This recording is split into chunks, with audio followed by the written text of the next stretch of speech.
people. I don't see that. In the bottom under participants. We are now live on YouTube.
So I think you guys will have to let me know when you want to start, simply because for some reason I don't seem to be able to see the chat feature or the Q&A feature or any of the controls or participant lists. Let's see if I can see the chat. I can see the Q&A. Let's see.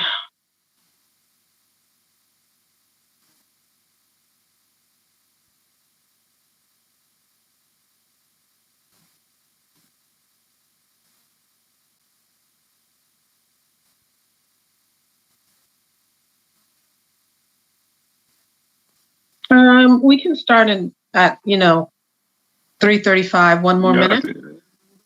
Okay.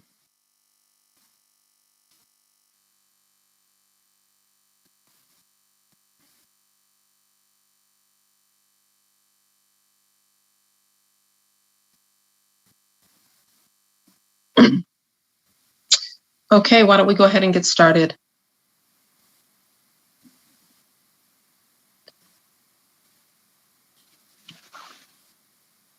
Okay, great. Well, welcome everyone. Thanks so much for joining us for our, combined monthly. We've combined November and December's monthly LEAP program meeting into this one meeting on December 1st, and then we'll get back to our regular schedule in the new year. So thank you all for joining us. And I'm going to go ahead and advance the slides. Oh, and my name is Kristen Nevedal. I'm the Cannabis Program Director. And with us today for cannabis team members, we have Caitlin Schaefer and William Riley. William just joined our team as Cannabis Program Administrator, and we're really thankful to have him with us. So I'm going to hand it over to the Elevate Impact team, and we'll start the webinar officially. Great. Thank you, Kristen. So my name is Paula Groves. I'm with the Elevate Impact Mendo team. Joining me today on the call are Bruce Robinson, Tiffany McBride, Stacy Brennan, Jovan Johnson, and Kamal Mu, Chelsea Calendaria, and those are basically the people that are the underwriters for the applications and will also be available for questions today. We will want to cover 4 areas. We'll give you an update on the funding sources. We'll talk a little bit about program statistics and applications. We'll give you updates on the program, and specifically today, we're going to talk about insurance, and then we'll take questions and answers from the audience.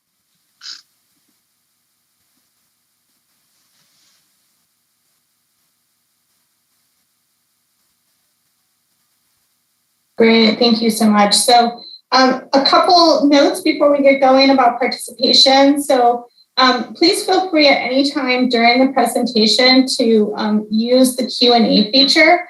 The Q&A feature should be found either at the bottom of the screen or the top of your screen, depending on the device that you're utilizing. And it just says Q&A in red. And if you click on that, it will open up a chat box. So feel free at any time throughout the presentation to type your question into that Q&A feature box. We will roll through responding to those questions during the Q&A portion of the call. But you can also raise your hand if you want to verbally present your question, and we will be offering those responses again during the Q&A portion of the call. So let's talk a little bit about the LEAP funding that we have to award folks. In 2020, 2021, we were awarded $2,245,704. And that is the first of two funding tranches or grants that we received from the state. So right now we are working with awards out of the first funding or the first grant that the county received from the state, which is the $2.2+ million. Out of that first funding round, 80% of it is going to be or has been allocated for or set aside for direct grants, fee waivers, and workforce development.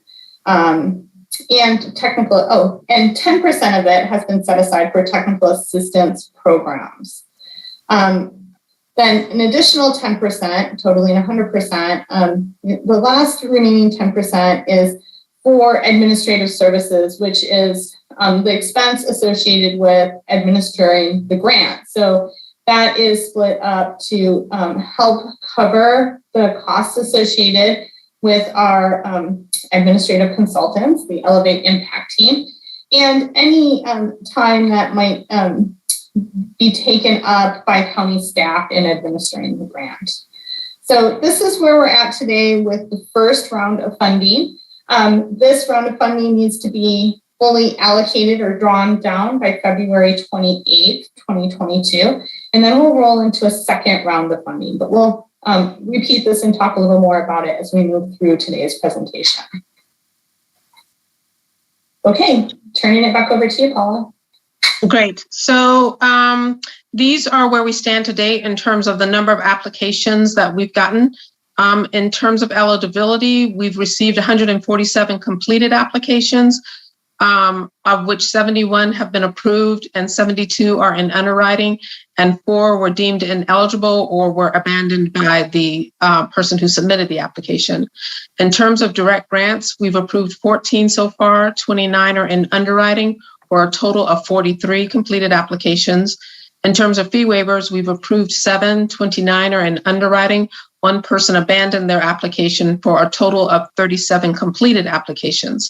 With respect to technical assistance, we've approved 9 so far, 20 are in underwriting for a total of 29 completed technical assistance applications. In terms of the total number of applications overall, we've approved 101, 150 are in underwriting, 5 have been abandoned by the applicant or deemed ineligible, for a total of 256 completed applications.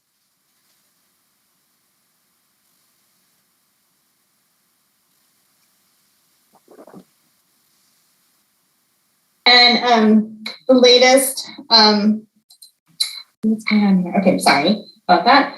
The latest topic on everyone's mind, I think, is insurance requirements. So as we expanded the cost or the allocation for direct grants and had additional review of the program conducted by County Council and our risk department, insurance requirements were put into place.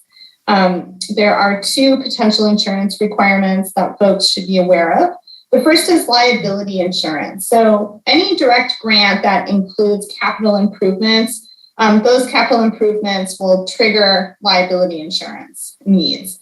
And so these examples would include projects that require any type of construction, whether you're drilling a well, you're installing a solar system, you're building a building, you're installing water tanks, or if you're doing, say, fire safety work, fire break work, and you're doing having someone else conduct any type of tree climbing, you'll be utilizing chainsaws and or using chippers. I apologize, this should say culvert and not culvert replacement, but if you're doing any sort of culvert replacement or road work, that would also trigger liability insurance requirements, or any other activities that would require a permit. Now, if you're having these projects conducted by a licensed contractor, or say fire safety work being conducted by a licensed arborist, for example, right? You can submit that contractor arborist policy for review to see if it meets the liability requirements set forth by risk. And so that is one way to do this. Or if you have, say, homeowners insurance with a liability policy, you can also submit that. There are also opportunities if you don't have either, right, to do a standalone liability policy for the sake of the project that you're proposing in your direct grant. There is the possibility that your capital improvement may also trigger an auto insurance requirement. This is really quite specific to if you will be conducting your own delivery of materials associated with that capital improvement. So, and really, if you have someone else delivering those materials, it's not a trigger. But if you're applying for a capital improvement and then you're delivering your own materials, that insurance policy should be reviewed by risk, that auto insurance policy. Insurance premiums can be included in your direct grant budget.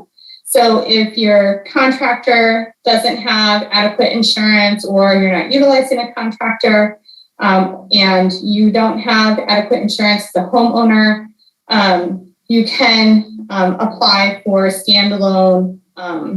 You can apply in your direct grant to cover the cost of that insurance policy. Additionally, if it's not a capital improvement, it doesn't require insurance. So if your direct grant is, say, items like covering the expense of cannabis taxes with the county, purchasing a new computer for the sake of conducting metric inputs, right? Upgrading your Wi-Fi, perhaps, right? These are not considered capital improvements, and they will not trigger insurance requirements. So if you are applying for a broad range of tools, say, and capital improvements, and say an insurance policy in your direct grant, we can literally split apart kind of the items that you are requesting be paid for by that direct grant. So, for example, you could couple your insurance costs with, say, a new computer and your upgraded Wi-Fi, as an example, into a first tranche, so to speak. And then once the insurance policy is issued and approved by risk, we can move forward with funding the capital improvements portion of the direct grant. And I'm sure we'll have lots of questions about this, so we'll right. pick And up can I those just questions during Q&A. Go ahead, Paula. Yeah, and I just want to say that it's very important, given what Kristen just said, that we review your budget and your insurance together, because we need to make sure that the insurance policy is consistent with the budget that you're submitting. Okay. And also, if you're on a quick timeline, that's going to be the quickest way for us to move forward your grant approval, right, is to have all of that information up front. Bruce, I think you are next on the presentation. Great, thank you. So, as Kristen mentioned, the deadline given to us by the state to use all the funds is February 28th, 2022. In order for us to meet that deadline for any last applicants, we're putting forth the following timetable. So the last time you can be deemed eligible for this funding round is Friday, January 14th, 2022, to become eligible for the program. And then subsequent to that, 2 weeks later, on Monday, January 31st, you would have to have your direct grant, your fee waiver, or your technical assistance applications filed by that time. Just to be clear, once you're deemed LEAP eligible, you would be eligible for the fiscal year 2022 funds, which we would then roll. We lost Bruce mid-sentence. So just to pick up where he left off, once you're deemed eligible, right, if you don't make it into the funding round that closes on February 28th of 2022, you are still eligible for the second funding round that will start on March 1st of 2022. Additionally, folks will be able to continue to apply for eligibility after the January 14th deadline, but the funding associated or any grants awarded to folks who are deemed eligible after the January 14th deadline will likely come out of the second round of funding and not the first round, which closes on February 28th of 2022. So hopefully that helps. And Bruce, we apologize, we lost you temporarily. So yes, no, I apologize. I got dropped, but thank you for picking up. We didn't miss a beat. So to be clear, once you're deemed eligible for the program, you can either receive funding in tranche 1, which is what we're currently allocating out of. And if not, there's tranche 2, which begins March 1st. So the key here is just please apply and become eligible and then start to gather your information for your grant concurrent with that. So you don't have to do it in a sequence. Okay, great.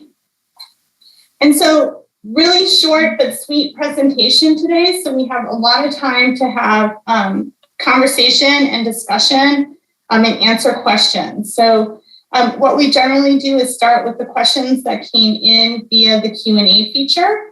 And then from there, we will go to speakers who have raised their hands. So please, if you want to speak, I can see that Monique has already raised her hand. You will be able to find the hand raised feature by waving your cursor at the bottom or the top of your screen. You may have to click the 3 dots, let's say more, to get into that feature, but it should be available for you at either the top or the bottom of the screens on that control panel.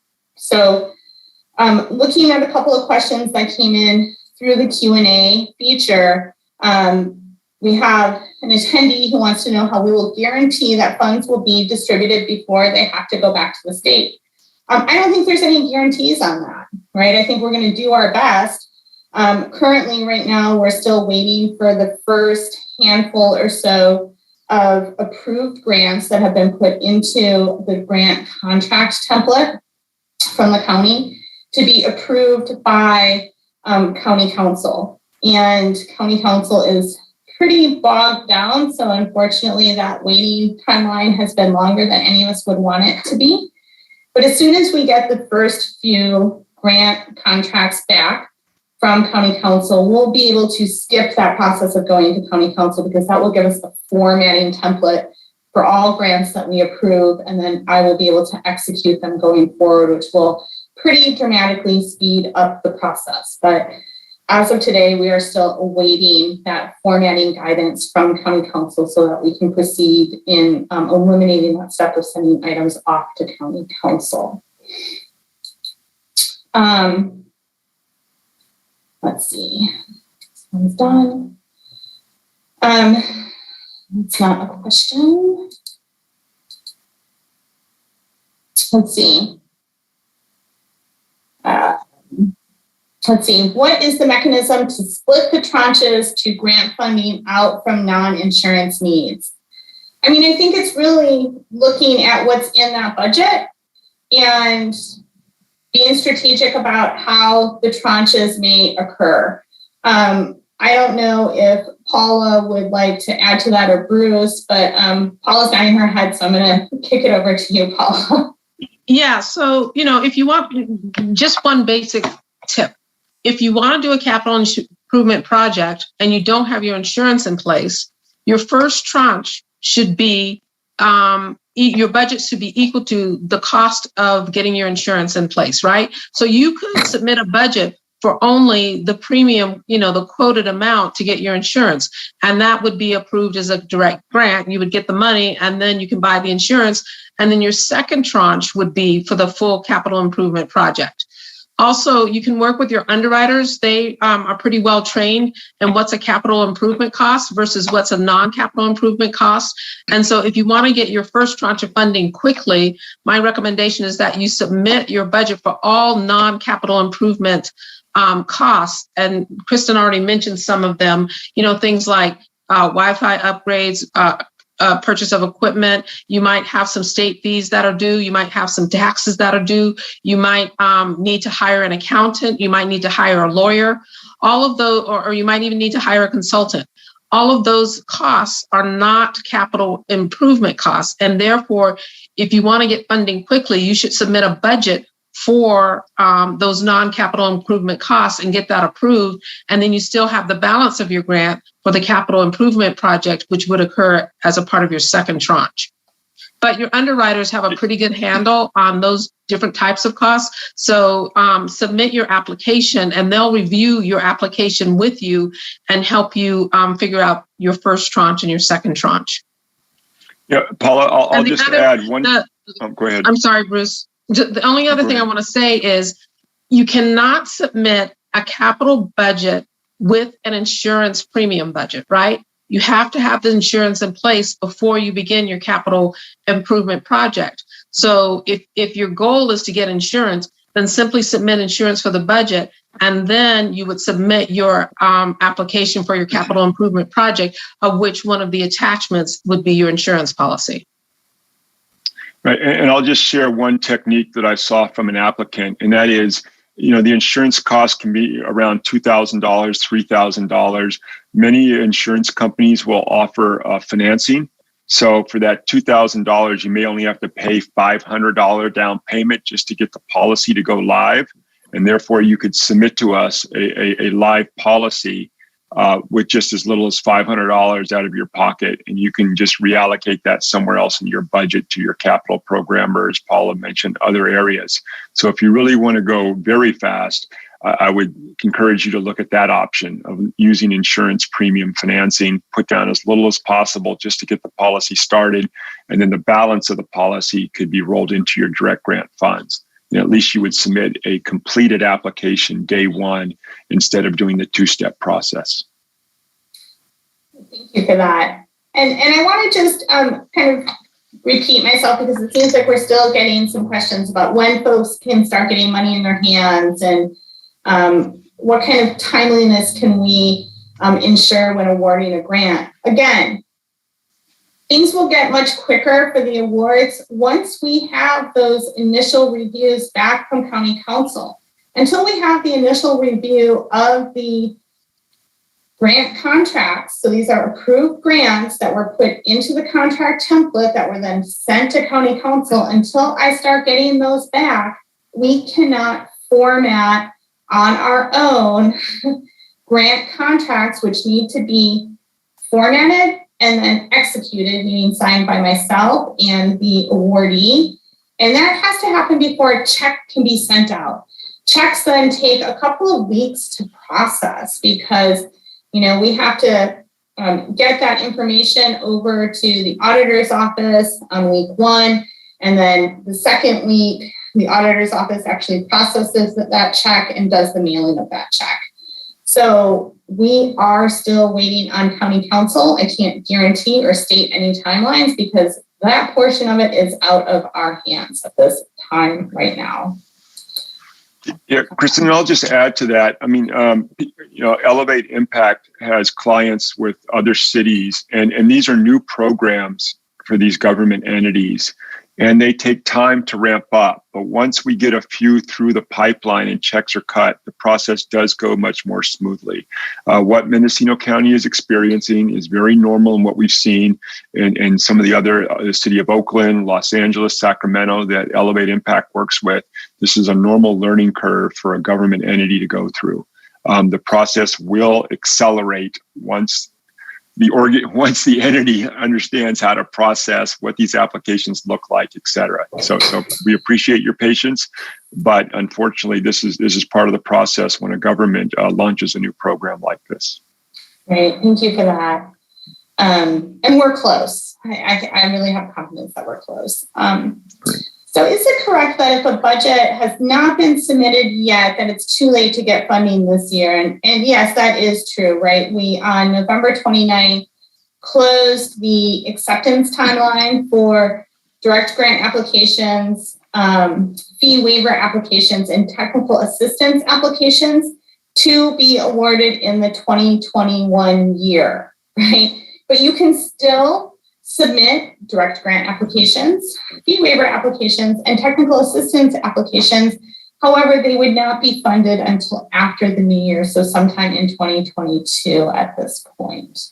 And I think the confusion about tranches that occur in 21 or 2022, nothing has changed, right? So if you submitted with the hopes of receiving money in 2021, we're hoping to still get those checks out in 2021. You might have second tranches that come in 2022, but there's two different funding cycles, which I think is where folks get confused, right? The first award issued to the county by the state has to be spent down by February 28th of 2022. And so after that period of time, we can only issue funds out of the second award that we received from the state. So I do see some hands raised. I suspect that we'll have some follow-up on these questions, but I just want to make sure that we got to what was in the Q&A currently. And the MCP has been approved by the Board of Supervisors to execute grant contracts. However, until we have that formatting for the first few grant contracts back from County Council, I have nothing to execute. So again, until County Council gets the first few grant contracts back to us, the Elevate team won't have the template for formatting, and I don't have the ability to execute until we get over this minor hurdle with County Council and the first initial contracts that we sent over there. Let's see. So I'm hoping, and I'd like to kick it over to the Elevate team. Would you clarify for us again what the technical assistance grant program is in comparison to, say, the other programs that are offered through the LEAP program itself? Yes. Right now, the technical assistance program was originally designed as a webinar program. So if you apply for the technical assistance funding, there are a series of webinars that you can choose to participate in. And once we have a critical mass of people who are interested in that webinar, we will deliver it. So the webinar topics are on the Elevate Impact Mendo website, things like business planning, accounting. There are some co-op webinars, how to set up and operate a co-op. I don't have the list in front of me. I'm happy to go and get that and report back, but it was originally designed as a webinar program. Great, thank you so much for that. And so another question has come up about the tranches again. So funding can be allocated in two tranches of $25,000 each, or if your grant is for less than a total of $50,000, you can break it into two funding tranches. Or it can be in one funding tranche, not to exceed $50,000. So you do have some options, and that has not changed. Those options are still available. A question about when receipts need to come in. So if someone has a two tranche direct grant, right, when do they have to show receipts? Can we get a little information on that from the Elevate team? Yes. So typically, in order to get your second tranche, you would have to submit receipts showing how you spent the first tranche. So if you, and usually we only require that you submit receipts for 70% of the funding to allow for a little bit of timing flexibility. So if your first tranche was $10,000, you would have to submit receipts for $7,000 or more in order to apply for your second tranche. And the reason we require the submission of receipts is because we need to report back to the state on how the dollars were actually spent. And so we will also follow up with the second tranche with you individually to collect receipts to find out how you spent the second tranche as well. Great, thank you for that. Question about eligibility. What information needs to be included in a signed statement by, say, a third party attesting to the fact that an individual is arrested for a nonviolent cannabis-related offense, if this is allowed to be used for eligibility, say, instead of an arrest record? Right. I can send you some examples that we've used that other people have submitted. If you want to send me an email to paula@elevateimpactmendo.com, I'd be happy to send you some examples. And please, in the subject line, just put that you're interested in examples for submission with regards to your application. Okay, great. So one of the attendees wants to know if they plan to use the entire, can they use the entire $50,000 towards CDFA cultivation taxes? I don't think that it's necessarily practical to do that, since the CDTFA cultivation taxes have to be remitted by the distributor. So the cultivator doesn't have the capability to remit their own CDTFA cultivation taxes. The cultivation taxes, or the cannabis taxes in general, that the Board of Supervisors are allowing folks to cover with a direct grant, are the local commercial cannabis business taxes. So if you have outstanding quarterly payments, you can apply for a direct grant to cover the cost of those outstanding quarterly payments. So I'm not sure how a cultivator would possibly be able to cover their cultivation taxes with CDTFA through the direct grant program, because they don't have the capabilities to remit those on their own. I don't know, Paula or Bruce, if you have experience with this or additional input. I think what you've said is absolutely correct. Okay. How many budgets have been submitted by applicants? I mean, I think that is in our slideshow, and it's right here. Every direct grant that has been submitted has a budget associated with it. Otherwise, it wouldn't be approved or in underwriting. You have to submit a budget with your direct grant in order for it to be considered complete.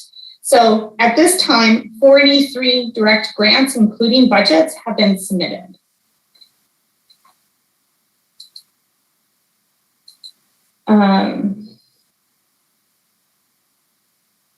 If you receive a grant for 2021, right? So this first pool of funds, can you turn around and apply for a grant in the next round of funds? Absolutely. And you can apply, if you get your grant funds and you get a receipt, some people will probably get their grant funds and pay for insurance, and then you can submit that receipt and you're then able to apply for your next tranche as well.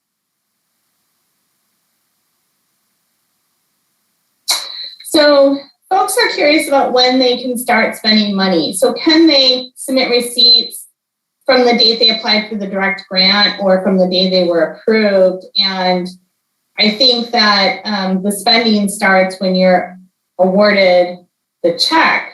But Paula, you might have some clarifying information on this. Well, the problem is this is not a cost reimbursement program. The state is very clear that it can't be a cost reimbursement program. So I don't think I think you have to wait until you get the grant funds in order to start spending money on grant expenditures. Otherwise, we may get ourselves into a little bit of a tussle with the state, and we don't want to jeopardize the next round of funding.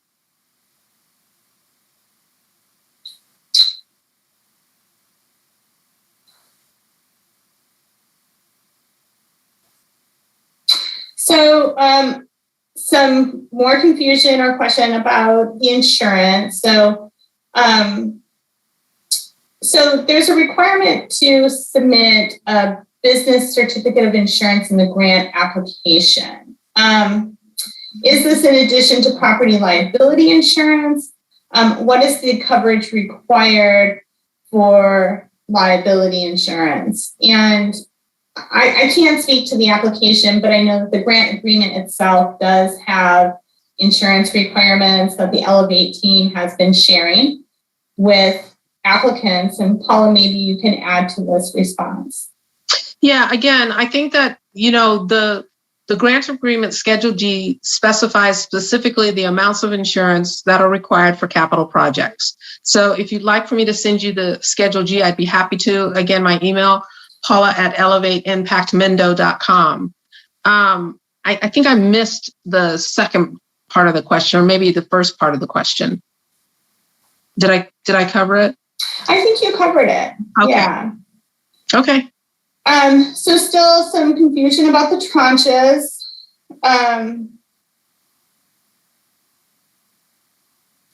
So to get the second tranche in February, would you need to have your projects completed and submit receipts by February to get the rest of your funds?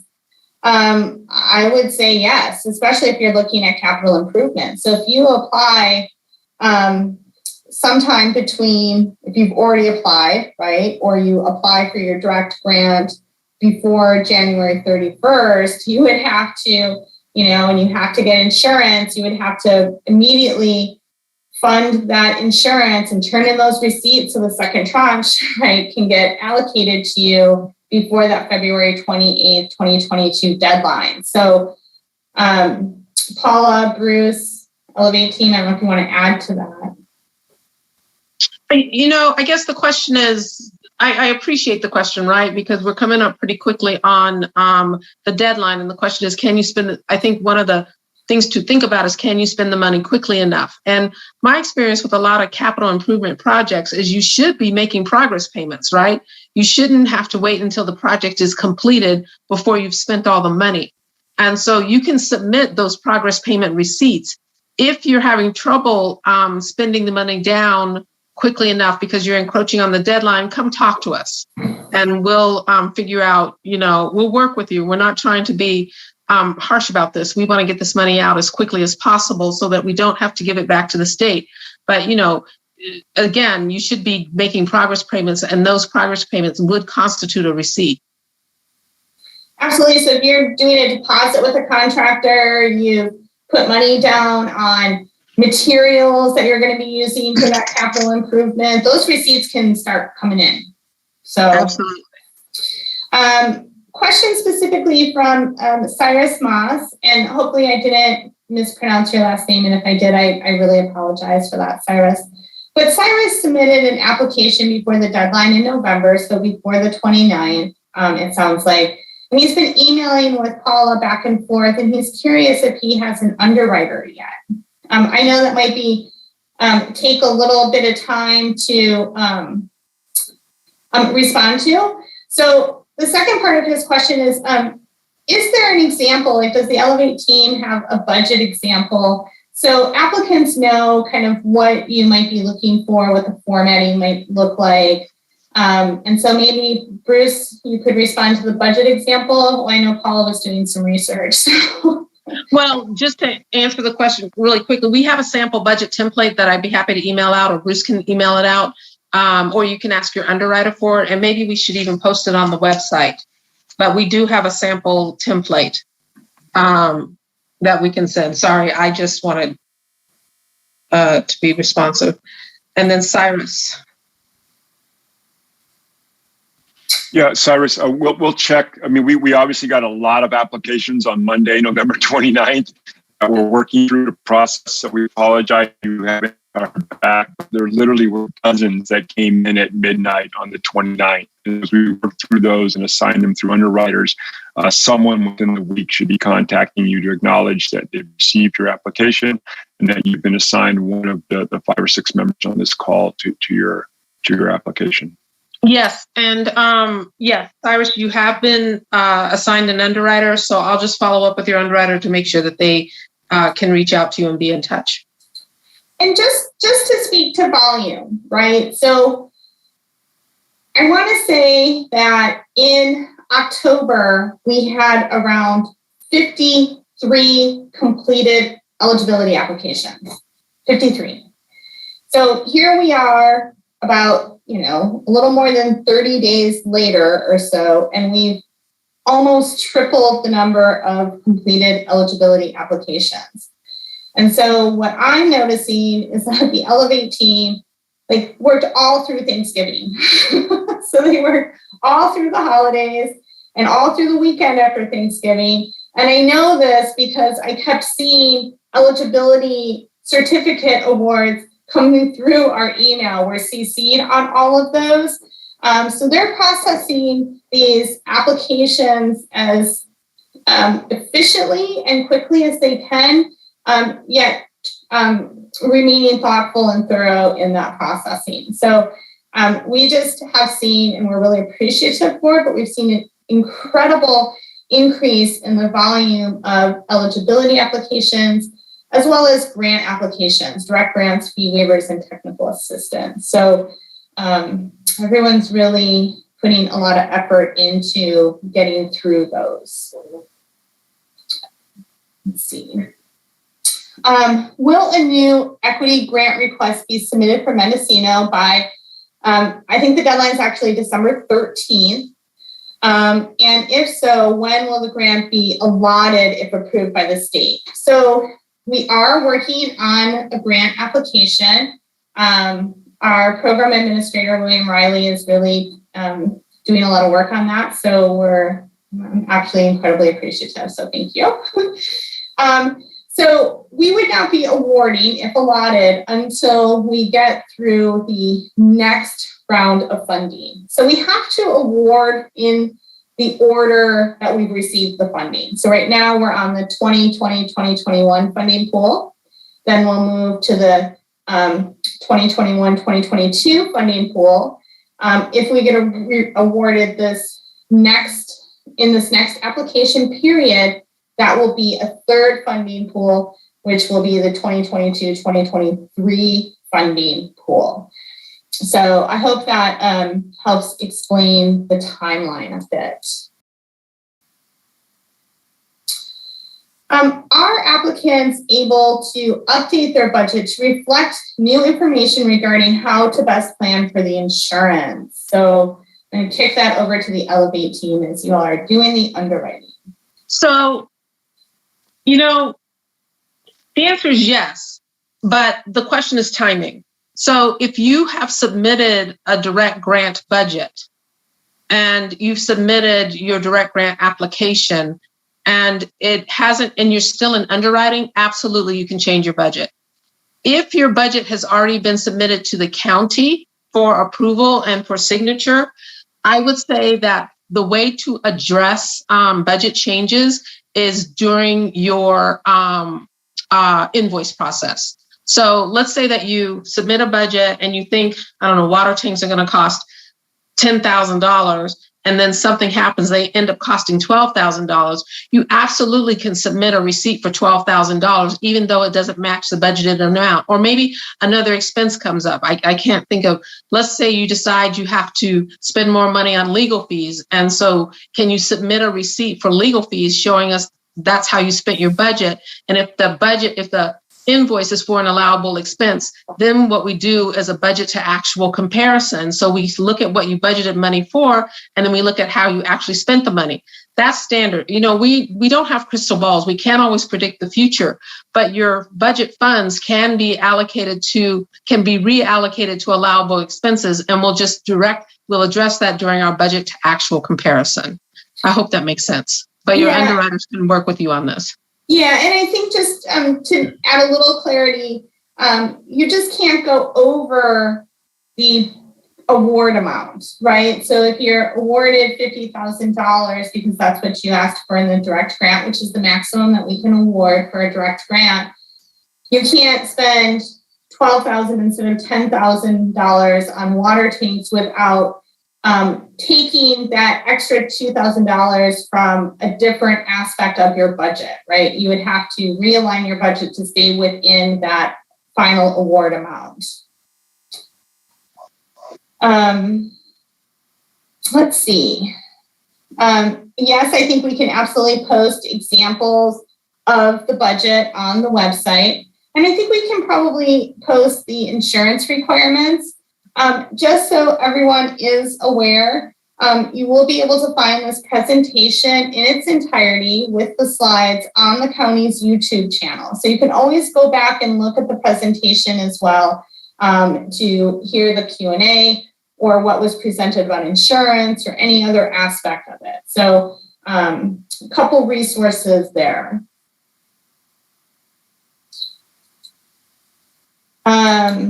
Question about the second round of funding. I believe the second round of funding is just shy $900,000. I want to say it's like $880,000. So,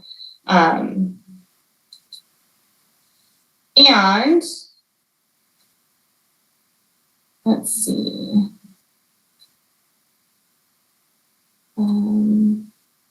So I found this question a couple of times, and folks want to know how much money Elevate Impact is being paid for the technical assistance webinars that have not yet happened. Technical assistance was nothing.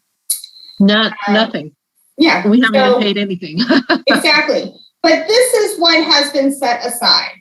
So $224,570 was set aside for technical assistance webinars, and as folks sign up for those webinars and those webinars move forward, Elevate Impact will invoice the County of Mendocino, and the County of Mendocino will cut a check for that invoice. So that is where that is at. Okay, a couple more questions, and then we'll go to raised hands. Let's see here, my apologies, doing a little cleanup.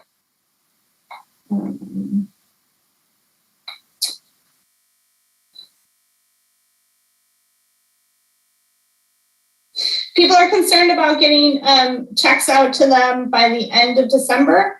I certainly hope so, right? But again, it really is in the hands of County Council at this point. So until I get that information back from County Council, I have no way to proceed. So unfortunately, that is where we're at there. So let's go ahead and go to callers who have raised their hands. You can still continue to add to the Q&A. We'll be monitoring that and looking back on that. Monique has had her hand up for a while. So I think, Monique, we can go ahead and I think, Caitlin, you might have to unmute her. So would you be so kind as to unmute Monique Ramirez? I've given her permission to talk.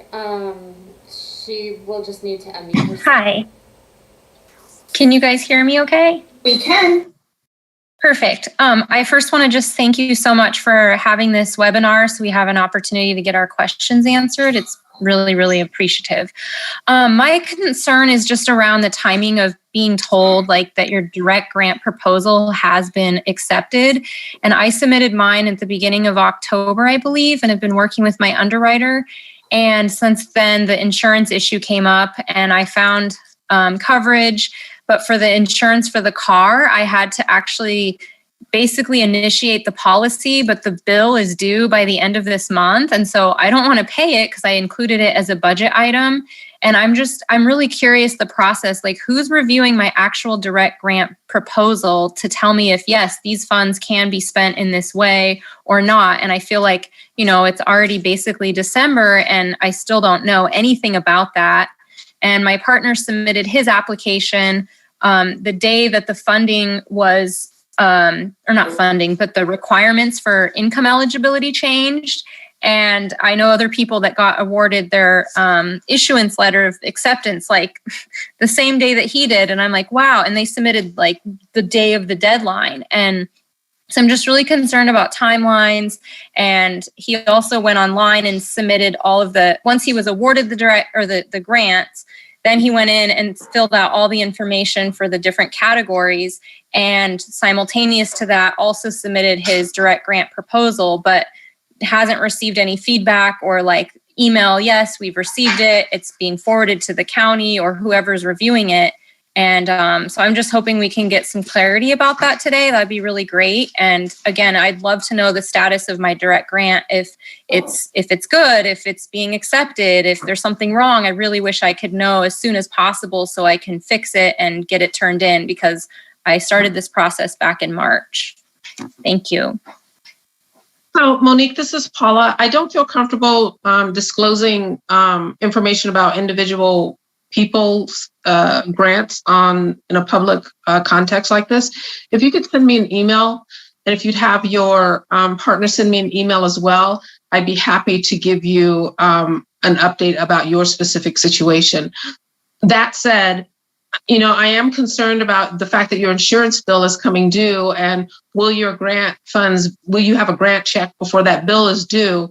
And given the fact that we're still waiting for county council to approve the grant agreement, I just don't think it would be, it's something that we can guarantee will happen for you. So, but I think a better approach is to talk offline, and you can send me an email and I can talk, and then I can give you more information about your specific situation. Okay, thank you. I appreciate that. But maybe there could just be a discussion about like the process for once somebody submits their direct grant proposal, like what's the timeline for it to be reviewed? It's reviewed pretty quickly. We review all of the direct grant budgets and insurance packages with Kristen on a weekly basis. What has slowed things down is getting feedback from City Council. So that's the problem. But maybe, I can, well, the problem is, and I don't know, Kristen, if you would say anything differently, but the problem is until we get the feedback from City Council and also the risk department on the package, we can't say that your application has been approved. And that's really what the slowdown has been. Well, we can approve, but we can't award until we have the initial grant templates come back to us so that we have the formatting capability to execute those grant programs or those grant awards in-house. So while we've approved a number of direct grants, until we have those contract templates back and we can start formatting them and then moving forward with executing them, I don't have a way to move forward with the next step. So there are 5 or 6 contracts that were sent over to County Council several weeks ago at this point. And as soon as we have those templates back, then we can format the additional, up to 14 that have been approved at this point. We can format those immediately and then work with the awardee to execute those contracts so that we can process checks. But again, we don't have any ability to do the final formatting until we get the initial ones we've sent to County Council back. So that is creating a bit of a timeline challenge right now.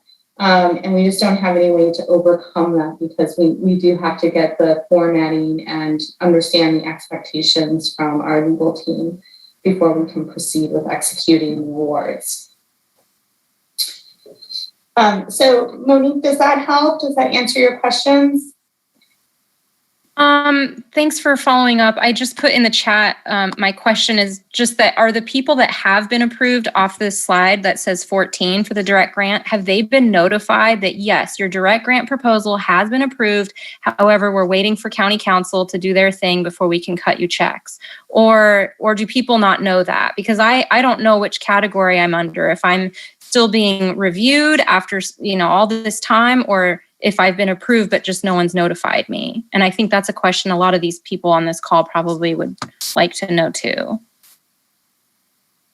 No, they haven't all been notified. That's probably a very good idea. So I will follow up with everybody individually to let them know where they stand. The 14 that are on the slide, let them know where they stand.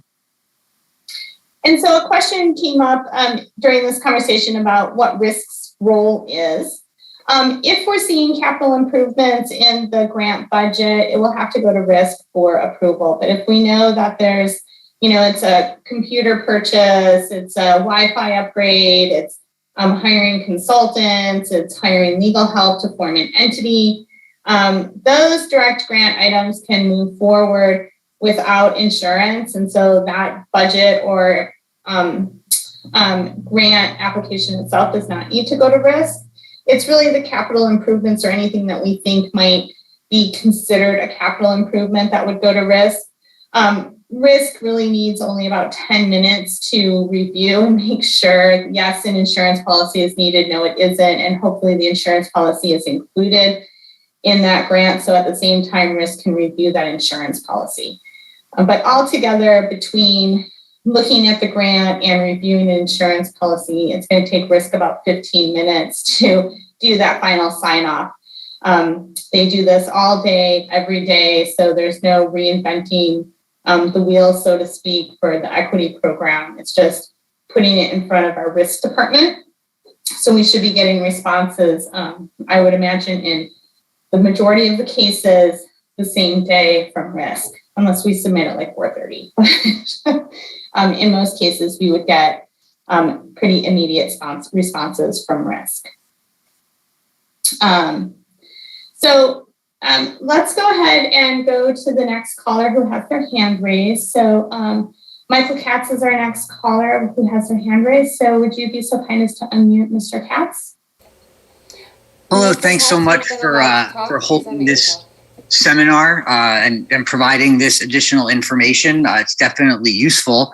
I've got to say that it's what a lot of what I'm hearing is pretty, and I'm sure that you must be feeling that frustration too.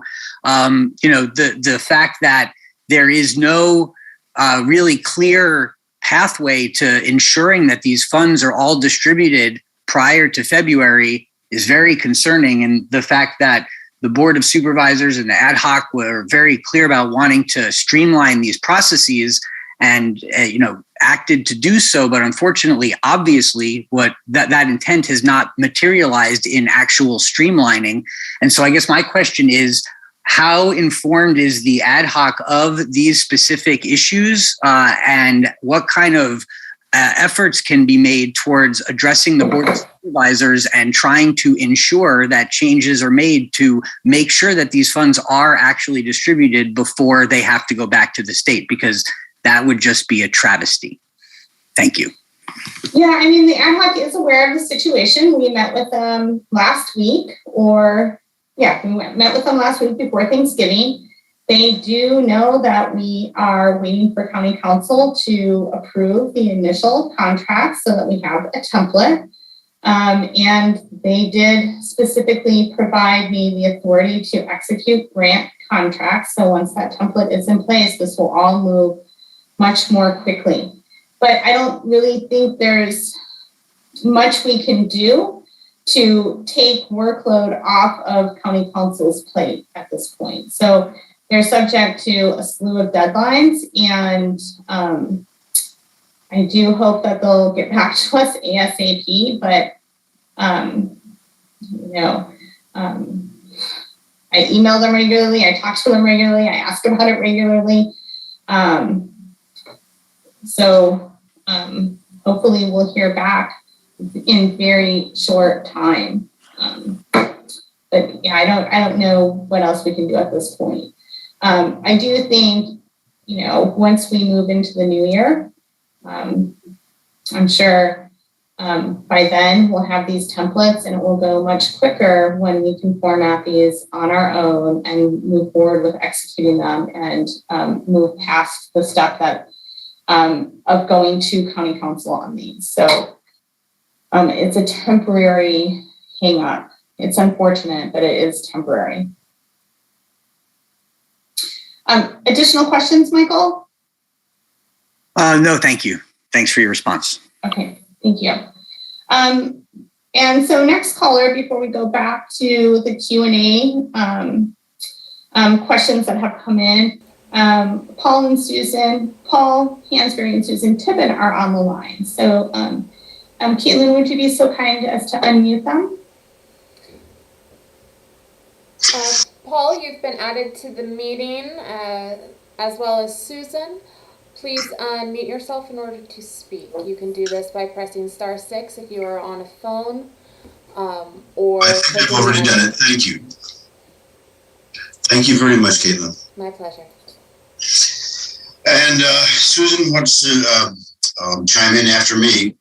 If I got this straight, this funding has been available, or the county has known about this for almost a year, and county council doesn't have the formatting together, and it's December, and they also... I'm going to pause you right there, just because I think that that's not a clear picture. So I apologize for interrupting you, but the contract template that we have been asked to use for the equity grant program was approved by county council in September of this year. We had gone back and forth with county council prior to my arrival. And then when the PG&E funds came forward for the county after the fires, the county moved to a template, which is very much so based on the work that the Elevate team had done with county council and that Megan Duquette had done with county council in preparation. But we didn't get the final grant template until September, October-ish of this year. So I just want to make sure that you're aware that that's the timeline of what we've received to move this forward. So I apologize, Paul, please continue. Well, no, that's one of the reasons why I brought it up, is I wanted to get some clarity on it, because that's what I know I sort of understood it to be. And if I was, misinformed or made the wrong assumptions, that's kind of why I'm bringing it up. It also would explain why they, after all the time that the insurance issue came up, after everybody thought everything was fine, and that threw another wrench into the works. Now, in the very beginning, they were talking about two different tranches, that you could have one tranche in 2021 and one in 2022 for tax purposes. So you didn't have the tax burden in one taxable year. It's going to take a couple of weeks for the administrator, even if the template or the formatting was approved today and you started cutting checks, it sounds to me like there's no way to get the first check out before the end of the year with the holidays. And correct me if I'm wrong again, but it seems to me that there was a change in this, that you could get the entire $50,000 in one check and not two. You don't have to have two tranches. That the two tranches was more of a convenience factor for tax purposes. So if we can't get the checks, if they can't get into the applicant's hands until next year, which is what it's sounding more and more like all the time, do we just get it all in one check, or do we still have to do two tranches and submit receipts? I think that really. Oh, go ahead, Paula, please. No. You can submit everything in one tranche. But remember, some people have to pay insurance bills and some people have to pay tax bills. So if you have to pay insurance or taxes, then you need to do it in two tranches, right? Because you have to have those payments made before you can actually get a direct grant, the larger direct grant. So just to clarify. So even if it all falls to next year, you have to have your insurance in place and you have to have your taxes paid. Okay, and are all those things, if they're included in your budget, or do you have to have separate budgets for each one of those things? I would say that you could do your cannabis tax and insurance in one budget, and then your capital improvements, if that's what you're aiming for in your second budget. So you'd have to submit two budgets? Yes. Not one budget that included all? Correct. No one ever told me that. Well, I think that's what you did, but we should talk offline. Okay, do you have my phone number? I'll write it down. Go ahead. It's 415. I can give it to you via email, Paula. Yeah. So Paul, Okay. so Paul doesn't have to state it over the. Oh yeah. I'm sorry. Yep. Yeah. I'll share his contact. Yeah, I think you did do it that way, Paul. So you should be in good shape. Yeah, that's what I remember too, because I approved an insurance budget, and then I have the rest of your grant budget approved, and I believe that that's one of the ones sitting with county council currently. And Risk also signed off on your insurance. So I think you really are on hold waiting for county council to respond to us. Okay, well, Susan has some things that you wanted to bring up as well. So I'll pass off. And thank you very much, Paula. Looking forward to speaking with you. Sure. Hi, good evening, everybody. And thank you for doing this. It's really, really helpful. And whoever suggested that, in fact, applicants should be appraised of what's going on, rather than just hanging on tenterhooks. Thank you for doing that. For a lot of us, this wonderful opportunity is sort of guiding us as to whether really we can proceed, because we are already doing things like planting cover crops and getting ready for next season. So thank you for keeping us abreast of things. It makes a big difference. Two quick questions. If in fact we're looking at two separate tranches, and the first tranche needs to be accounted for and spent before we're given the second tranche, but the work that we have proposed is season sensitive. There's much work which we had hoped to do, which really cannot be done until the spring or later. And then that gets right into planting season. So, the concern for many of us is, are we going to be able to avail ourselves of a second tranche, even though all of the funds for the first tranche have not been spent? And in deference to other people, I'll pass on my other question. But if you can enlighten us as to where you stand on that, it would help. Right. So budgets are flexible, and I think that what there is to do is to work with your underwriter to figure out what order in which the money should be spent. And so that you spend the money for which you can get a receipt in-house so that you can apply for your next tranche as soon as possible. Now, I would have to sit down and review your budget with you, Susan, to make that determination, because I just know that there are so many expenses associated with running a cannabis business. You're right. Some of them can be earmarked for spring projects, but what you might want to think about doing is looking at your total budget and using the grant funds for the money that needs to be spent today, as opposed to holding those funds and spending the money in the spring. I'm assuming you're probably, if you're like some of my other cannabis clients, they're bleeding cash all the time. Like, I'm sure you're paying phone bills. I'm sure you're paying accounting bills. I'm sure you're paying consulting fees. There are all kinds of fees that you're already spending money on. So let's make sure we get those in the budget so that you can get those receipts so that you can avail yourself of the next tranche as quickly as possible. And one of the work that we do when we're working with our clients is we literally look at the timing of the cash flows to make sure that you're getting the cash in the door from your grant to make the expenditures as you are, rent, utilities, all of these things cost money, and all of that some of those can be used as a part of your grant budget. But I would have to sit down with you to help you design that. And I'm happy to do it or work with your underwriter to do it. But I just want you guys to, I guess my message is, there are all sorts of things that these grant funds can be spent on. So let's be prudent about how you're doing your cash flow timing. Paula, thank you for that answer. And I guess maybe I wasn't specific enough. In rural Mendocino County, we don't have a phone book full or a list that we can look up on the internet of contractors who can do solar, who can do fencing, who can do those kinds of things. Those dates are pretty much used up now. We're going to be lucky if we can schedule somebody late in the spring or the summer. And so, in deference to people perhaps in Oakland or Los Angeles, we understand that their considerations may be a bit different than people who are actually in a rural environment, where there may be just one contractor who has the adequate insurance and has the expertise.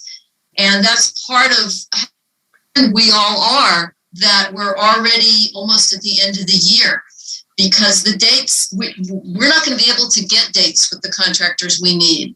And we don't really know what to do. So thank you for offering to work with us, Paula. But I just wanted to bring that forward, that it's very, very different in rural areas in terms of the contracting that we can get done. But Susan, you don't have to spend that money with the contractor before the February 28th date, right?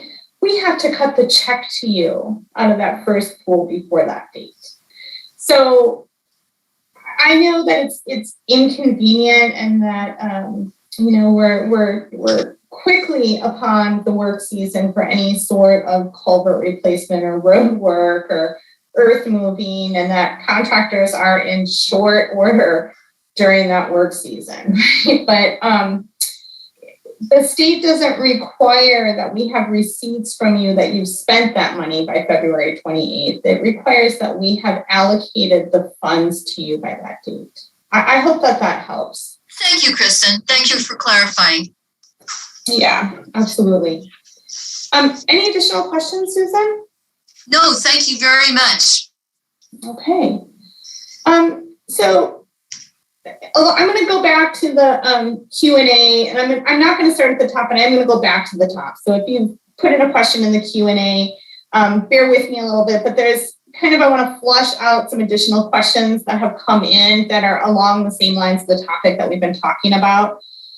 So, we've got some attendees that are concerned because they submitted one budget because, we've been building this plane while we're flying it. So what happens if they have one budget and they do need liability insurance and or they have taxes that need to be issued? I'm pretty confident in saying, and I would love the Elevate team to chime in. I understand that these are unintended errors, but it seems like the Elevate team is really willing to work with folks to comb out that one budget into two budgets. So, Paula, would you just, Bruce, just reassure us? Or Absolutely. I mean, that's why they call it underwriting, right? It's a chance for us to review your budget narrative, your project, make sure that you have everything that you need, and the timing. And so, definitely that's why we're here. Don't feel like you have to submit the perfect grant application. And if there are people on the call who haven't submitted an application yet, just get it in so that we can work with you to get it in the format that's going to make you be successful and that the county can improve as quickly as possible. Yeah, thank you for that. And just so folks are reassured, the checks aren't going to come from Cannabis Equity Program, right? They're going to come from the County of Mendocino. So you'll receive an official County of Mendocino check. It's, it's not in an envelope. It's like one of those perforated mailers where you peel the perforated edges off and then your check and the statement is in there. So you'll be able to peel the check off and it will be an official County of Mendocino check is what you'll be receiving. So I know folks are probably concerned about how that will look in their bank account. And then just so folks know, we do have this substantial pool of applicants. And I recognize from some of the comments that there's concerns about how we're going to prioritize and how we might ensure that as many folks receive equity funds as possible. We are expecting to hear back from the state about the local jurisdiction assistance grant program. And in that application, we wrote in prioritizing equity eligible applicants with those funds. Now, it's really important to understand that we don't have the same flexibility for local jurisdiction assistance grant funds as far as how we use them or the kind of direct grants that we can award as we do with the equity program. So we are planning on getting a little creative so that we can prioritize.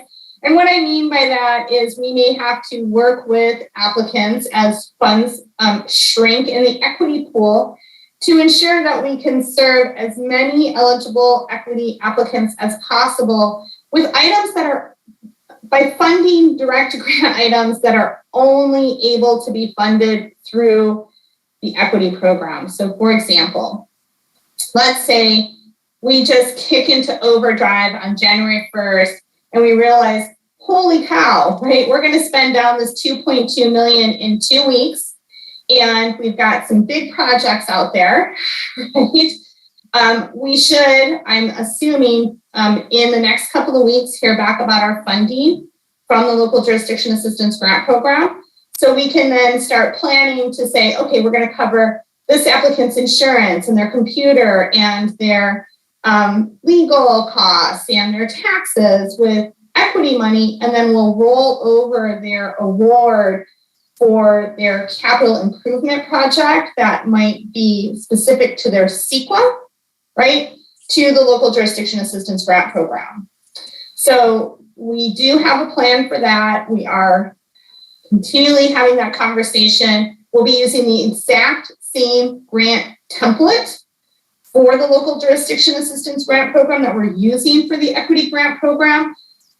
So it should be pretty seamless and easy for us to prioritize equity eligible applicants as we move into receiving that funding pool for the Local Jurisdiction Assistance Grant Program. So I hope that helps to assuage some of the concerns, and we're playing a little juggling here, but we are going to strategically prioritize equity eligible applicants with those Local Jurisdiction and Grant Assistance funds. We have about 10 minutes left. So I noticed 2 more hands were raised. Michael, we already heard from you. So I'm going to go ahead and call on Catherine Clark, because we haven't heard from you. And then I want to, while Caitlin's unmuting Catherine, my apologies. I'm going to scroll through the Q&A and cherry pick a few more questions. So thank you for lowering your hand, Michael. Appreciate that. And Caitlin, would you please unmute Ms. Catherine Clark? Catherine, you've been granted permission to speak. Please unmute yourself. Hello. Am I coming through? We can hear you. Very good. So I'm a little bit alarmed when I hear you say you're going to run out of money right away, but then it answered part of my question when she said there's other sources that are going to be linked as well. Mm-hmm. So my question is, when do you think you're going to wrap this up next year? I don't think we are wrapping it up next year. February 22nd. That's a fabulous answer. Thank you so much. I'm late. We'll have funding available for the next at least 4 years with what we proposed to the state at this point. Thank you so much. Including the application, we're preparing for another round of equity funding specifically. Very good. So the second part of my question refers to my own plans, and I'm sorry. That is for Poppy. Stop it. Oi, someone just came down my driveway.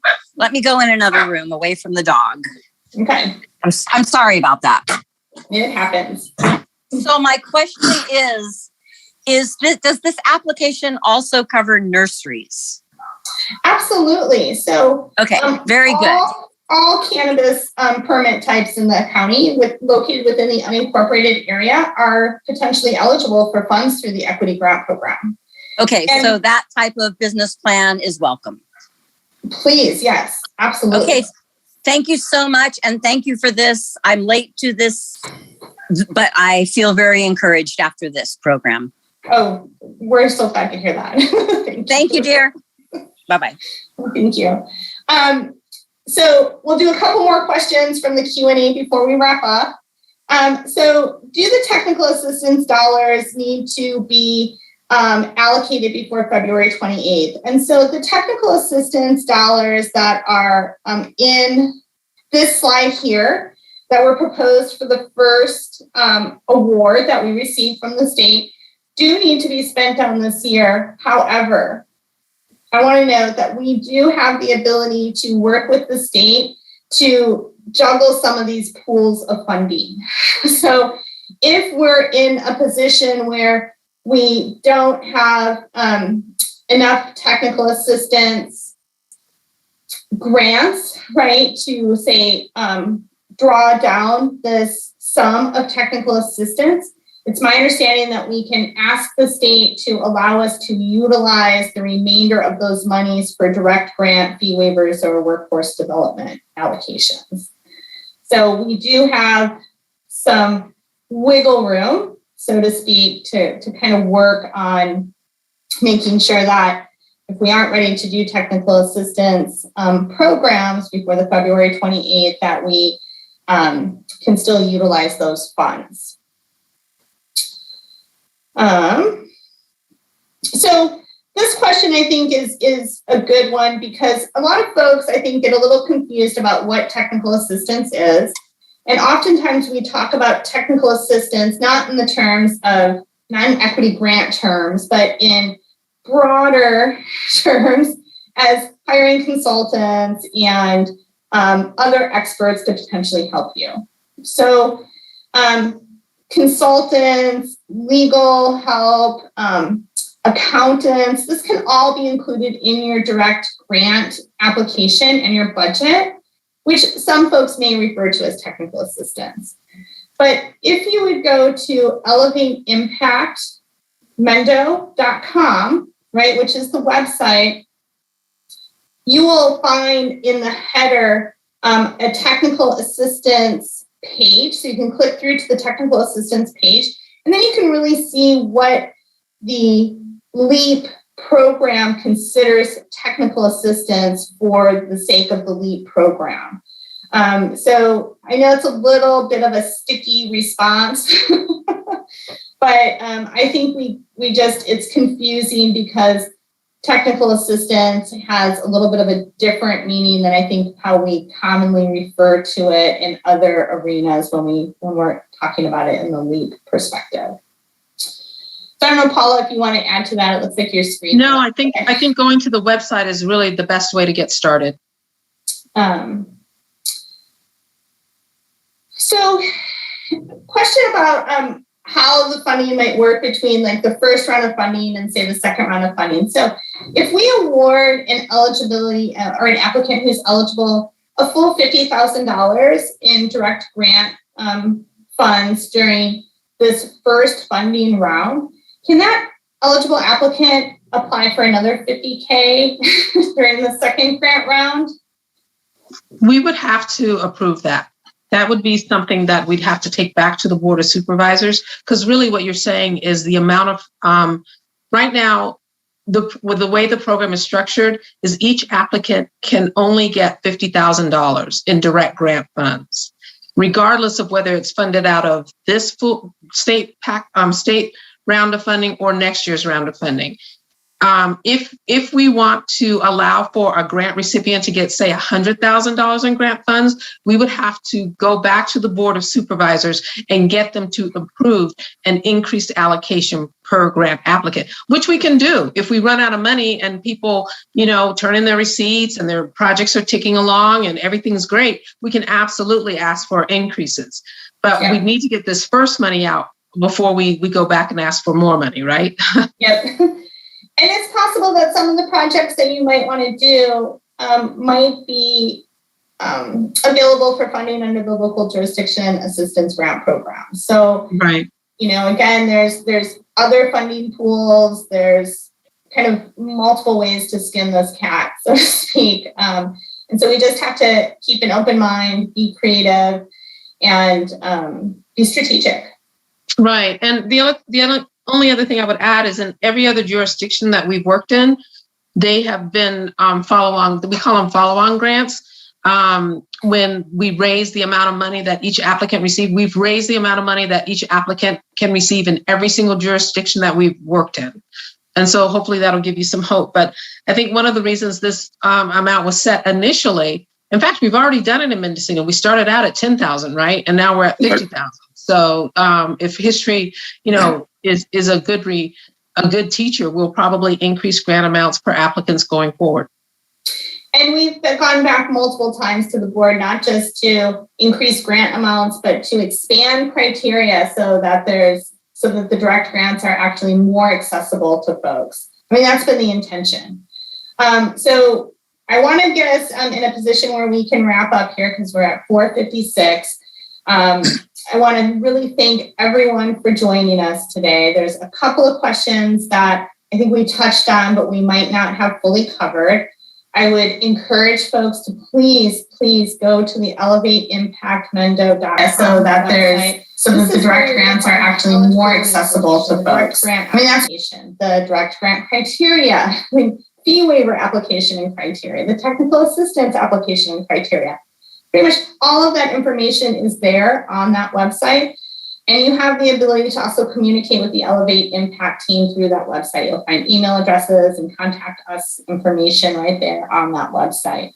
For those of you who tuned in late, just a quick reminder that this presentation in full is available on the county's YouTube channel. So you can just look on the YouTube channel by date. So look for presentations from 12/1, and you will absolutely find this presentation there.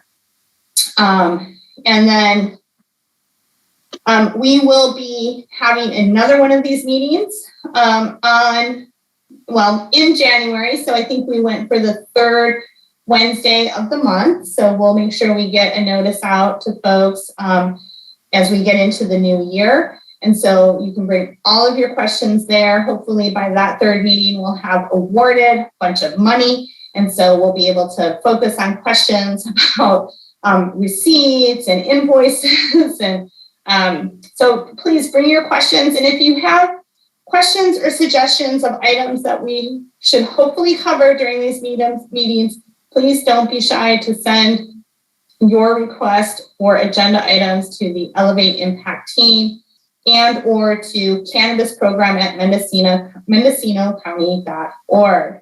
So with that said, I'm just going to say thank you one more time, and I'm going to turn it over to my colleagues here to see if anyone else has closing remarks. The only thing I would say, guys, is get your applications in. Let the underwriting team help you. Don't try to send in the perfect application. Don't try to get your budget perfect. We're really here to help you because we want to see this money go out to you. And so while we are sort of waiting for the final approvals from the city council, there's still work to be done. So just submit your applications and we will help you, prepare it for the final submission and approval to Kristen.